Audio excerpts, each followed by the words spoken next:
Hello दोस्तों, नमस्कार। स्वागत है आज के करंट अफेयर के सेशन में। तो दोस्तों चलिए शुरू करते हैं। आज के करंट अफेयर का पहला क्वेश्चन है, वेस्ट नाइल बुखार का प्रेरक एजेंट क्या है, यानी कॉजेटिव एजेंट क्या है वेस्ट नाइल फीवर। तो क्या है, ये वायरस से होता है। किससे होता है? वायरस जनित बीमारी है। और ये कहाँ से आता है और कैसे आता है, इसके बारे में जान लेते हैं।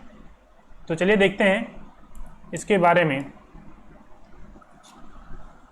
ये जो है अभी कहाँ पे मिला है साथियों? ये केरल के जो स्वास्थ्य विभाग है, हेल्थ डिपार्टमेंट, कोझिकोड और मलप्पुरम में, मलप्पुरम और त्रिशूर, कोझिकोड के मलप्पुरम और त्रिशूर जिले में ये वेस्ट नाइल बुखार का 5 मामला आया है। 5 मामले आए हैं वेस्ट नाइल बुखार के। और जो वहाँ की जो स्वास्थ्य मंत्री हैं, जो कि कोविड-19 जब आया था, इन्होंने बहुत अच्छे से काम किया था। इनको अवार्ड भी, सम्मान भी मिला था WHO से। तो इन्होंने जो मच्छर नियंत्रण उपायों को बढ़ाने के लिए, यानी ये मच्छरों से वगैरह से फैलता है, तो इसके उपाय बढ़ाने के लिए इन्होंने आदेश दिए हैं।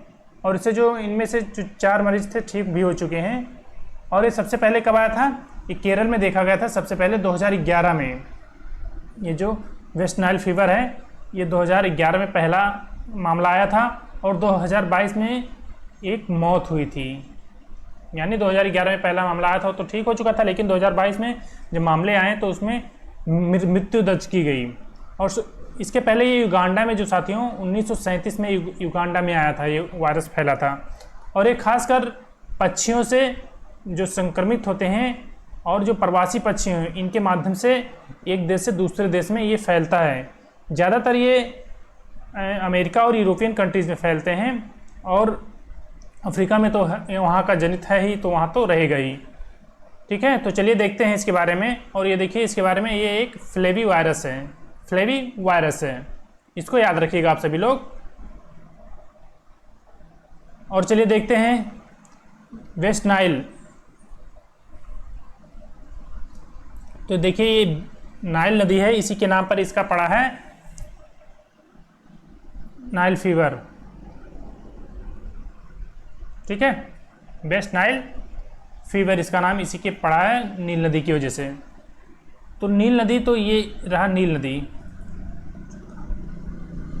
ये रहा। ठीक है, ये देखिए ब्लू नाइल यहाँ से निकलती है, ओरिजिनेट होती है। और जो वाइट नाइल है, यानी वाइट नील नदी जो है, ये लेक विक्टोरिया से निकलती है। युगांडा में है ये लेक विक्टोरिया।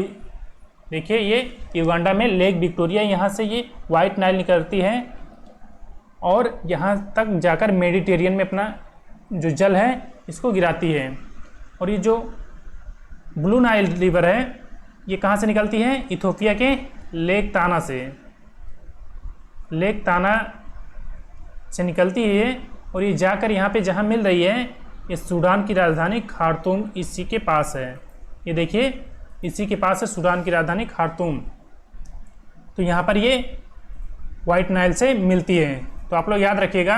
इधर देखिए रेड सी है और इधर इंडियन ओशियन। और इसमें हम थोड़ा फिजिकल मैप आप लोग को दिखा देते हैं। आई थिंक विजुअल होगा आप लोग को ठीक से। ये रहा तंजानिया, ये केन्या, और ये देखिए इथोपिया। यहाँ पे है लेक ताना, और ये देखिए युगांडा, यहाँ पर लेक विक्टोरिया है। ठीक है, और ये सूडान की राजधानी यहाँ खार्तूम है। यहाँ पे आकर ये मिलती है। ये देखिए यहाँ पे, सॉरी यहाँ पर है खार्तूम, ये साउथ सूडान है, सूडान। और इधर होकर जाके मेडिटेरियन सी में ये अपना जल जो है ये गिराती है। ठीक है, तो आप लोग याद रखिएगा, ये बहुत ही इंपॉर्टेंट है ये रिवर। और ये मामले अभी आया था, केरल में आया है, तो ये इंपॉर्टेंट हो जाता है। ठीक है, यहाँ से आप लोग को ज्योग्राफी के क्वेश्चन, साइंस के क्वेश्चन दोनों मिल सकते हैं। नेक्स्ट क्वेश्चन है, किस दिन को विश्व रेड क्रॉस और रेड क्रिसेंट दिवस के रूप में मनाया जाता है? तो बताइए किस डेट को विश्व रेड क्रॉस दिवस मनाया जाता है? और उसी दिन रेड क्रिसेंट दिवस भी मनाया जाता है। तो ये मनाया जाता है साथियों 8 मई को। कब मनाया जाता है? 8 मई को ये मनाया जाता है विश्व रेड क्रॉस दिवस।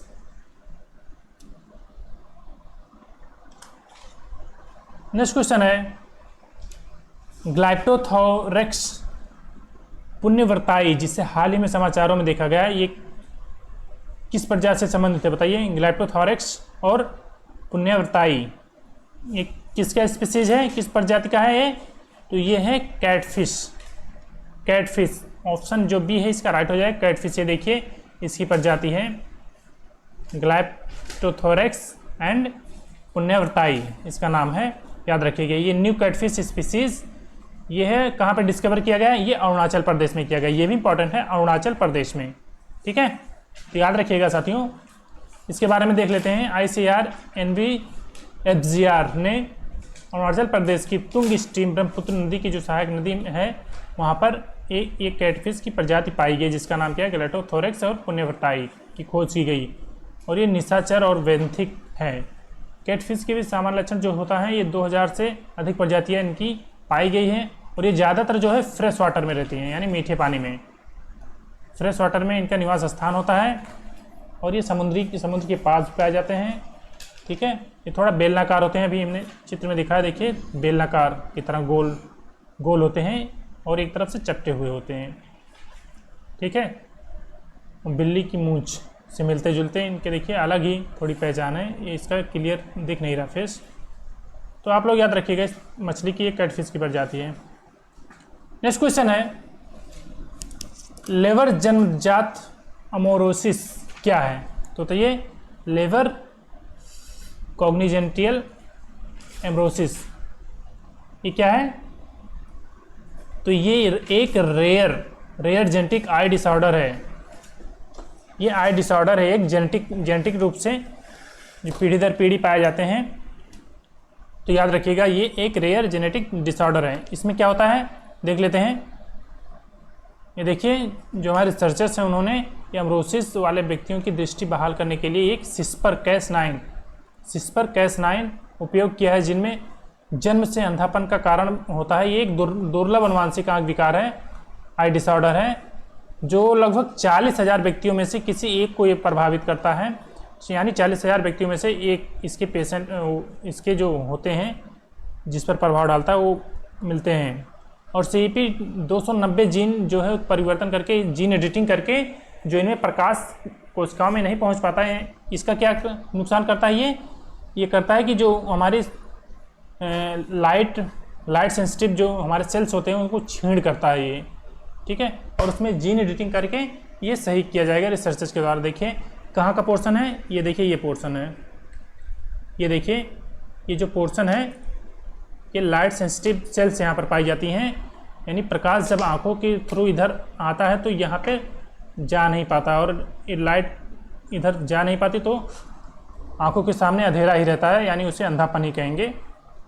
तो ये इसमें जीन एडिटिंग के द्वारा इसे सही किया जा सकता है। ठीक है, तो याद रखिएगा एक रेयर जेनेटिक डिसऑर्डर है, आई डिसऑर्डर। नेक्स्ट क्वेश्चन है, पायरेनीज पर्वत हाल ही में खबरों में किन दो देशों के बीच एक प्राकृतिक सीमा बनाता है? तो बताइए पायरेनीज माउंटेन्स ये कहाँ पर हैं, किन दो देशों के बीच ये एक नेचुरल बॉर्डर बनाता है? किसके किसके बीच बनाता है गाइस? ये स्पेन और फ्रांस के बीच। किसके? स्पेन और फ्रांस के बीच। तो ऑप्शन डी इसका राइट हो जाएगा आंसर। स्पेन और फ्रांस के बीच पायरेनीज माउंटेन जो है नेचुरल बॉर्डर बनाता है। तो चलिए देखते हैं। ये देखिए ये रहा फ्रांस और ये रहा स्पेन, इसके बीच जो है ये बॉर्डर पूरा पायरेनीज माउंटेन है। एंडोरा इसकी जो यहाँ पर है ये एंडोरा है। तो याद रखिएगा देखिए माउंटेन यही माउंटेन है, ये जो यहाँ पर है छोटे छोटे यहाँ दिखाए गए हैं, ये माउंटेन यानी नेचुरल बॉर्डर साझा करता है। इधर वे ऑफ विस्के है, वे ऑफ विस्के जो अटलांटिक ओशन में पड़ता है, और इधर ये मेडिटेरियन सी दोनों तरफ। ठीक है, तो याद रखिएगा पायरेनीज माउंटेन्स।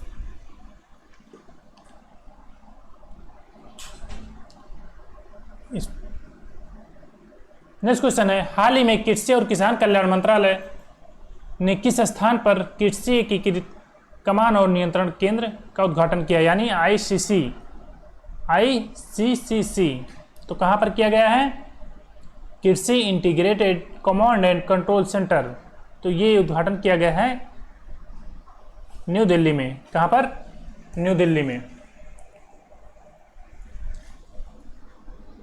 इसमें क्या होगा, इसमें कृषि और किसान कल्याण मंत्रालय ने दिल्ली में कृषि भवन में कृषि ICCC लॉन्च किया है। यह पहल सूचित कृषि निर्णय लेने के लिए जो AI रिमोट सेंसिंग है इसके द्वारा से तकनीक को बढ़ावा देगा और यह डिजिटल रूप से फसल सर्वेक्षण भी करेगा और जो एग्रीकल्चर का डाटा भी होगा वो भी इकट्ठा करेगा। ठीक है, और इसका उद्देश्य क्या है, कृषि क्षेत्र की प्रभावी ढंग से निगरानी करना और उत्पादकता बाजार की खुफिया जानकारी को बढ़ावा देना।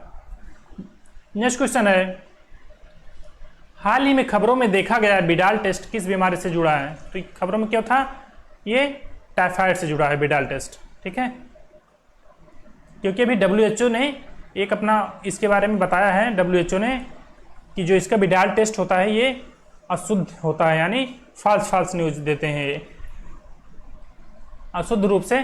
क्यों? क्योंकि ये और बीमारियों से जो मिलते जुलते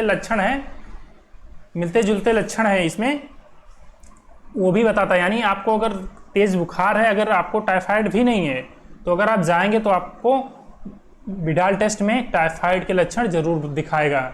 ये उसमें अशुद्धियां हैं जो WHO ने कहा इसे ठीक करने की बहुत ही ज़रूरत है, क्योंकि तो इसकी दवाई वो साधारण बुखार होता है, लेकिन टाइफाइड की फिर दवा दिया जाता है डॉक्टर के द्वारा। क्योंकि टेस्ट में तो टाइफाइड ही आता है, तो वो दवा खाने से जो रोगाणु प्रतिरोधी क्षमता हमारा है उसको घटाता रहता है, ये गलत दवाइयाँ खाने से। ठीक है, तो ये WHO ने ये अपनी तरफ से कहा है, तो इम्पॉर्टेंट है। नेक्स्ट क्वेश्चन है,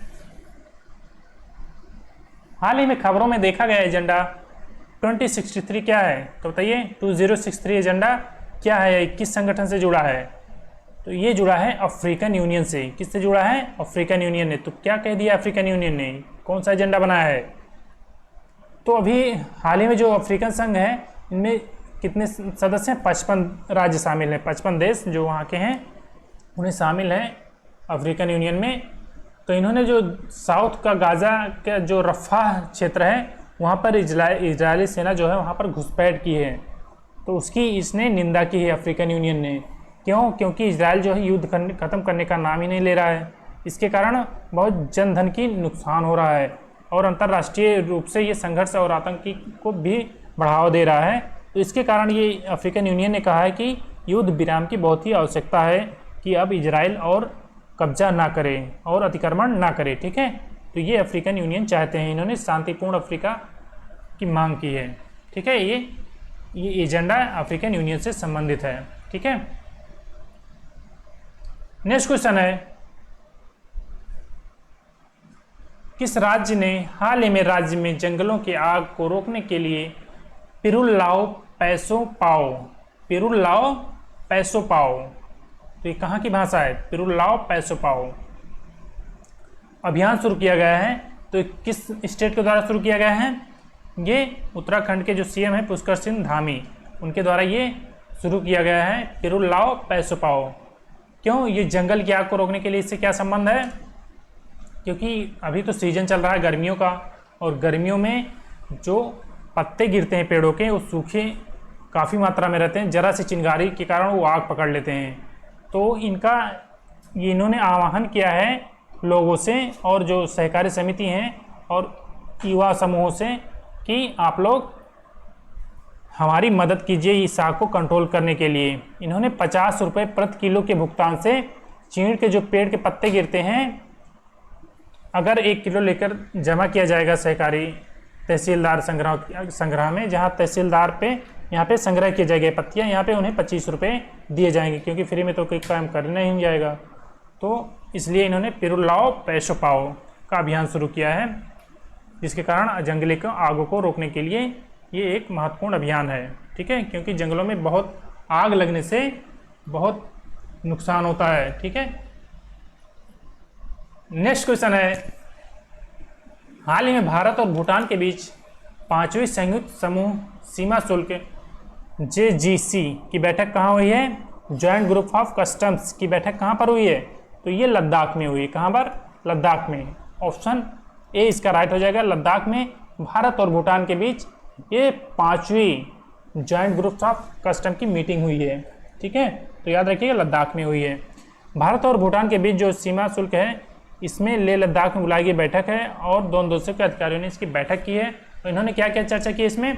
शुल्क स्टेशनों, व्यापार मार्गों, बुनियादी ढांचे और डिजिटलीकरण और तस्करी की रोकथाम और साथ ही साथ समन्वित सीमा के आर पार जो होते हैं प्रबंधन मैनेजमेंट को, जिससे द्विपक्षीय मामलों पर चर्चा हुई, इस पर चर्चा हुई है। तो इस विषय पर चर्चा हुई भारत और भूटान के बीच में। ठीक है, याद रखिएगा आप लोग, ये जो है निर्माण और सीमा पर व्यापार पहल के लिए भारत के समर्थन की सराहना की है। किसने? भूटान ने किया है और आभार भी व्यक्त किया है। ठीक है, तो मित्रों हमारा क्वेश्चन खत्म हुआ और टॉप 10 क्वेश्चंस बताइएगा आप सभी लोग कि कैसा लगा हमारा सेशन, और आप लोग कमेंट जरूर करिएगा। अगर नए हो तो चैनल को सब्सक्राइब करिए, वीडियो को लाइक भी करिए अगर पसंद आया हो, और कुछ ना कुछ कमेंट आप लोग करके जरूर जाइए कैसा लगा हमारा सेशन। ठीक है, मिलते हैं साथियों नेक्स्ट सेशन में, तब तक के लिए जय हिंद, वंदे मातरम।